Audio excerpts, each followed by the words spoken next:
ଓଡ଼ିଆ ଆଧୁନିକ କବିତାର ଆଲୋଚନା ପରିପ୍ରେକ୍ଷୀରେ ବର୍ତ୍ତମାନ ରୋମାଣ୍ଟିକ୍ କବି ବିନୋଦ ଚନ୍ଦ୍ର ନାୟକଙ୍କ ଦ୍ୱାରା ରଚିତ ସେଲିମର ସ୍ୱପ୍ନ କବିତା ଉପରେ ଲିଖିତ ଆଲୋଚନା କରିବା ପୂର୍ବରୁ ପ୍ରଥମେ ମୂଳ କବିତାଟିକୁ ପଢ଼ି ଦେଉଅଛି।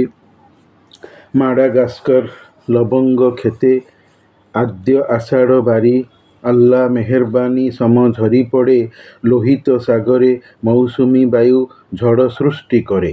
ତାର ଇଙ୍ଗିତ ଧରି ବିଭାବରୀ ଆସେ ଦିଗଅମ୍ବରୀ ନିଗ୍ର ଯୁବତୀ ଯଥା ଉପଳ ବ୍ୟଥିତ ଗତି ନାଇଜର ତୀରେ କାମ ଉଦ୍ବେଗେ ଚଳେ ରତି ଅଭିସାରେ ଦିଗନ୍ତ ବ୍ୟାପୀ ଲବଙ୍ଗ କ୍ଷେତେ ଝିରି ଝିରି ପଡ଼େ ଝରି ତପନ ବିହୀନ ସଘନ ବରଷା ଧାରା ଭିଜା ଗାୟତ୍ରୀ ଫୁଲର ଗନ୍ଧ ବହି ଈଶାନୀ ସମୀର ଭିତରି ଯାଅଇ ଉଡ଼ି ଆରବ କୁଲିର ପଲ୍ଲୀର ଅଭିମୁଖେ ଦାରୁଚିନି ବନ ଛାୟା ଘନ ତିମିରର କ୍ଷୁଦ୍ର କୁଟୀର ବୁକେ ନିର୍ବାଣମୁଖୀ ମହମବତୀର ନିଷ୍ପ୍ରଭ ଆଲୁଅରେ ନିମିଳ କଣ୍ଠେ ତୋଳିଛି ସେ ଧୀରେ ଓମାର ଖୟାମୀ ପଦ୍ୟ ତରଳ ମହମ ବିନ୍ଦୁର ସାଥେ ଶୁଭ୍ର ଲୋତକ କଣା ଗାଲ ତାର ଝଳେ ଚନ୍ଦ୍ର ନିଶାରେ ଘାସ ଶିରେ ଯଥା ଶାରଦ ଶିଶିର ରାଶି।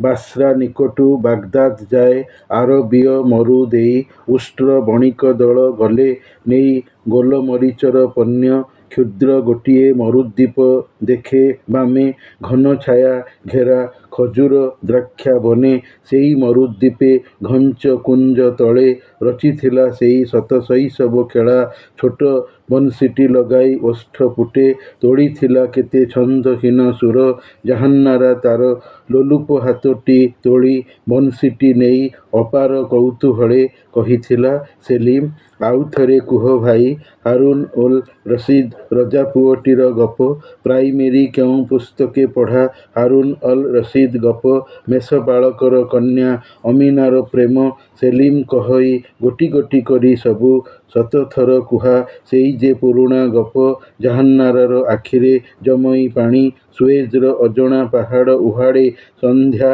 ସାଗର କୂଳେ ଭିଡ଼ିଲେ ତା ତରି ଅସ୍ତ ଆଶାୟୀ ରବି ଧୂଳି ଘର ଛାଡ଼ି ଫେରୁଥିଲେ ଯେଝା ଘରେ ଜାହାନ୍ନାରା ଓ ସେଲିମ ଦୁଇଟି ଶିଶୁ। ଆଉ ସେ ଅନେକ କଥା ଛାଡ଼ ମୌଲବୀ ଘର କନ୍ୟା ଜାହାନ୍ନାରା ଆଉ କାର ଚାରୁ ଅଙ୍ଗୁର ବନେ ବୁଲବୁଲ ସମ ହାୟ ତୋଳିଛି ବୀଣାର ତାନେ ଆଉ କା ପିଆଲା ଭରି ଢାଳିଅଛି ସୁରା ମାଡାଗାସ୍କର ଲବଙ୍ଗ କ୍ଷେତ କୁଲି ଜୀବନରେ ଖାଲି ଗୋଟାଏ ତଫାତ ତାର ହାରୁନ ଉଲ ରସଇଦ ରଜାପୁଅଟିର ଗପ ଆହୁରି ଜୋରରେ ବର୍ଷା ଆସିଛି ନଈ ଗୁରୁଗର୍ଜନେ ମକର କ୍ରାନ୍ତି ପରେ ବର୍ଷା ପବନେ ନିଭିଲାଣି କେତେବେଳୁ ମହମବତୀର ନିଷ୍ପ୍ରଭ ଭୀରୁ ଶିଖା।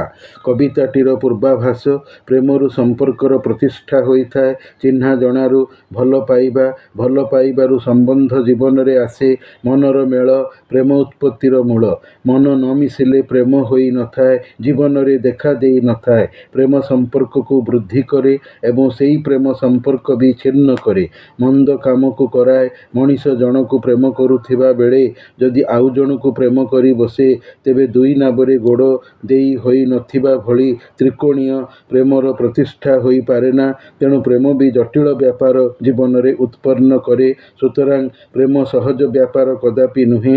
ରୋମାଣ୍ଟିକ୍ କବି ବିନୋଦ ଚନ୍ଦ୍ର ନାୟକଙ୍କ ଦ୍ୱାରା ରଚିତ ସେଲିମର ସ୍ୱପ୍ନ ଏକ ବିଫଳ ପ୍ରେମର ବିଷାଦବାଦୀ କରୁଣ ରସାଶ୍ରିତ କବିତା।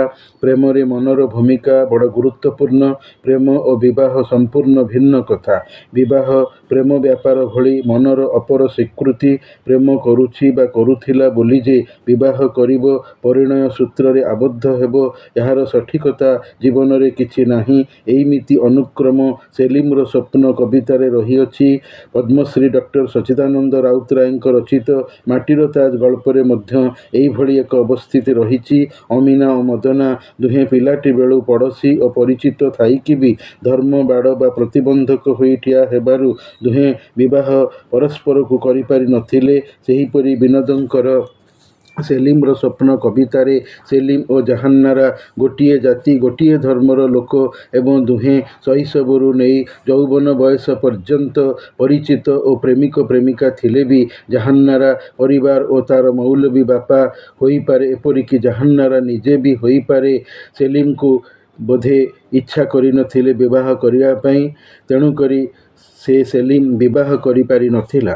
ସେଲିମ୍ ନିଜେ ଜାହାନ୍ନାରାକୁ ଅତିଶୟ ଭଲ ପାଉଥିଲା, ତେଣୁକରି ବିବାହ କରିବାକୁ ଚାହିଁଥିଲେ ମଧ୍ୟ ଜାହାନ୍ନାରାର ପରିବାର ସ୍ୱୀକୃତି ଦେଉନଥିବାରୁ ବାଡ଼ ବା ପ୍ରତିବନ୍ଧକ ପାଇଁ ସେଲିମ୍ ଜାହାନ୍ନାରାକୁ ବି ବାହା ହୋଇପାରି ନଥିଲା। ହେଲେ ଜାହାନ୍ନାରାକୁ ଭୁଲି ବି ପାରୁନଥିଲା। ଶୟନେ ସ୍ୱପନେ ଜାଗରଣେ ସବୁଠି ସବୁବେଳେ ଜାହାନ୍ନାରା ଚିନ୍ତାରେ ମସଗୁଲ ରହୁଥିଲା। ବିରହରେ ଦୁଃଖରେ ଆତୁର ବ୍ୟଥାତୁର ହୋଇ ବଂଶୀ ବାଦନରେ ବ୍ୟାପୃତ ବ୍ୟସ୍ତ ରହୁଥିଲା। ବଂଶୀଟି ତାର ସତେକି ଚିରସାଥୀ ରହିଥିଲା। ଜାହାନ୍ନାରାର ପ୍ରେମରେ ପଡ଼ିଥିବା ସମୟରୁ ହିଁ ସେଲିମ୍ ବଂଶୀ ବାଦନ କରି ଆସିଛି। ଆଉ ଏବେ ଜାହାନ୍ନାରା ତାକୁ ବାହା ନ ହୋଇ ଅନ୍ୟ କାହାକୁ ବାହା ହୋଇ ତାର ଜୀବନରୁ ଚାଲିଯିବା ପରେ ସେଲିମ୍ ବଂଶୀ ଫୁଙ୍କିବା ଛାଡ଼ିଦେବ କେମିତି? ସେ ପରା ତାର ବିରହ ବଂଶୀ, ଏକାକୀ ନିଃସଙ୍ଗ ଜୀବନର ସାଥୀ। ବଂଶ ଫୁଙ୍କି ଆଖିରୁ ଲୁହ ଝରାଇ ପ୍ରେମାସ୍ପଦାର ସ୍ମରଣରେ ଜୀବନ ବ୍ୟତୀତ କରୁଅଛି।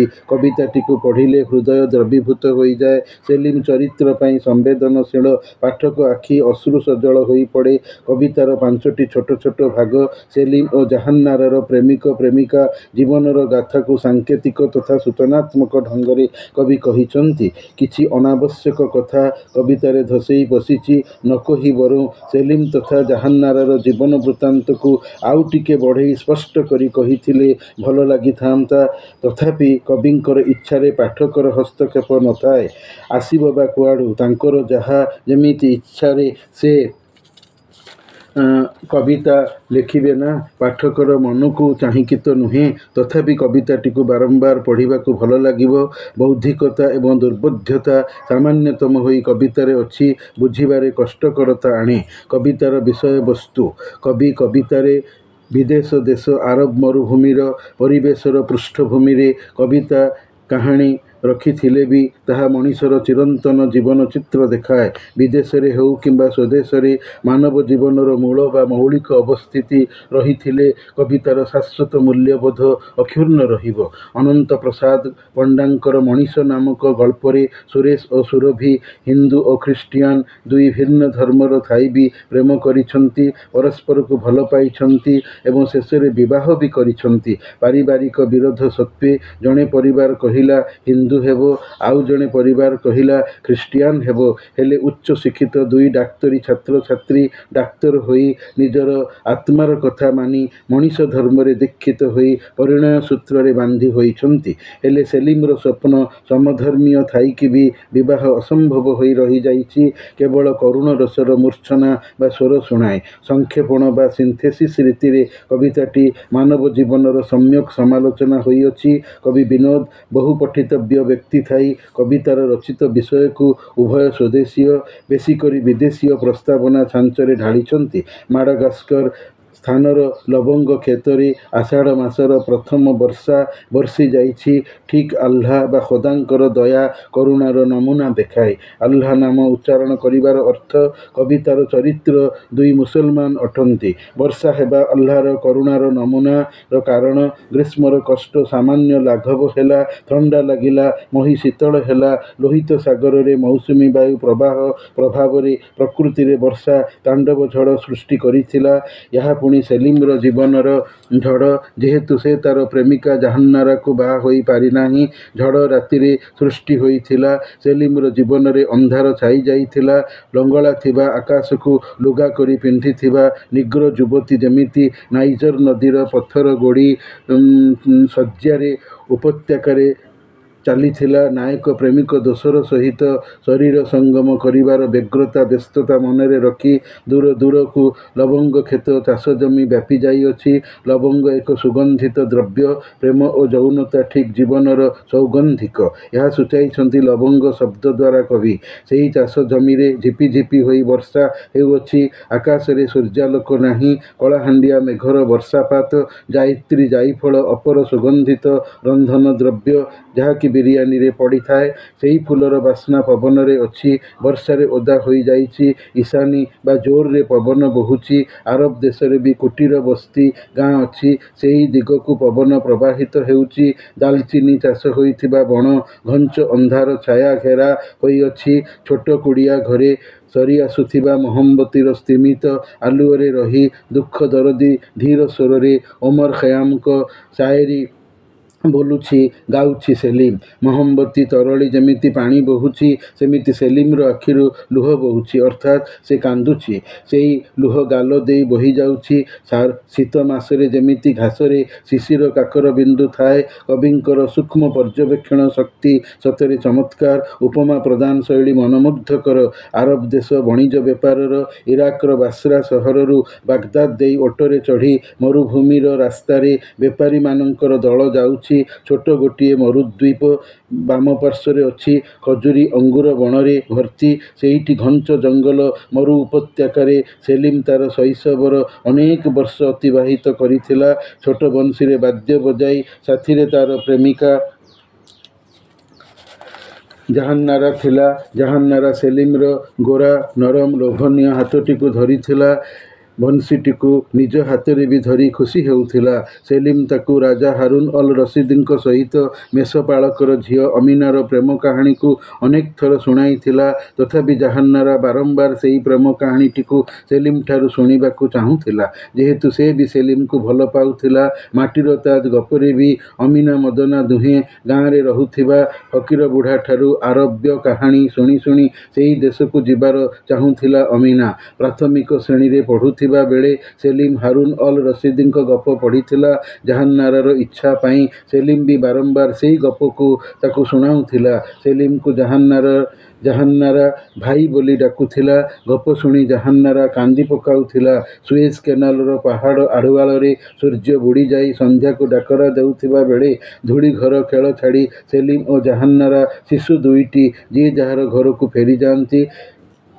ଏଇମିତି ଦୁହିଁଙ୍କର ଶୈଶବ ଜୀବନ ବଢ଼ି ବଢ଼ି ଯୌବନରେ ପହଞ୍ଚିଲା। ମୌଲବୀ କନ୍ୟା ଜାହାନ୍ନାରା ଅନ୍ୟ କାହାକୁ ବିବାହ କରି ତାର ଘର ସଜାଡ଼ିଛି।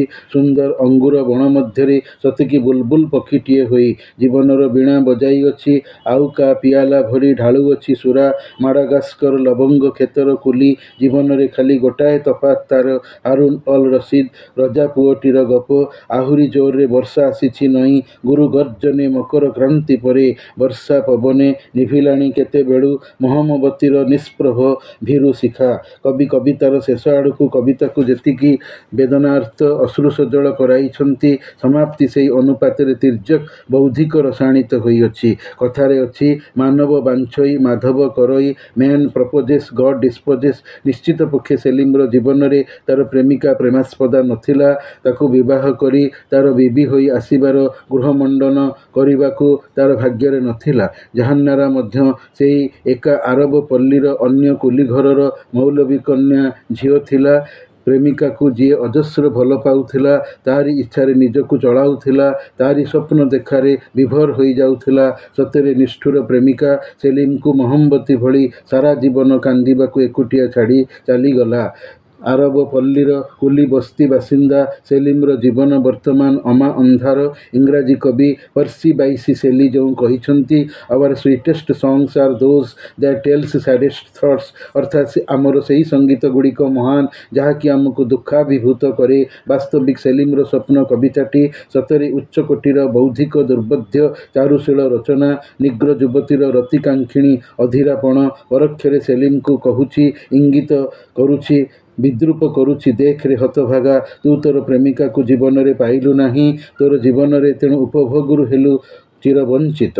ଏବେ କାନ୍ଦି କାନ୍ଦି ଜୀବନ ଏକାକୀ ବିତା। ହେଇ ଦେଖ ମୁଁ କେମିତି ଯୌନ ମତ୍ତରେ ପ୍ରମତ୍ତ ହୋଇଛି। ଏହା ସେଲିମର ଲୁହଭରା ଜୀବନରେ ଦେଖାଇବାକୁ ବୋଧେ କବିଙ୍କର ଏକ ଚତୁର ସଂଯୋଗ। ସେ ଲାଗି କବିତାରେ ତାର କଥାବସ୍ତୁରେ କବି ଚିତ୍ରାୟିତ କରିଅଛନ୍ତି ବୋଲି ମନେହୁଏ। ବେଶ୍ ସୁନ୍ଦର, ରମଣୀୟ, ମନମୁଗ୍ଧକର ଲୁହଭିଜାର ଏ କରୁଣ ରସାଶ୍ରିତ କବିତା ଏକ କ୍ଲାସିକ ଉଚ୍ଚକୋଟୀର କବିତା, ପାଠ୍ୟ ଉପଯୋଗୀ କବିତା। ଏବଂ ଏହି କବିତାରେ କବି ଫ୍ଲାସବ୍ୟାକ୍ ସିନ୍ ଏବଂ ବାସ୍ତବ ଚିତ୍ର ଦୁଇଟିର ମିଶ୍ରିତ ରୂପ ଦେଇଅଛନ୍ତି।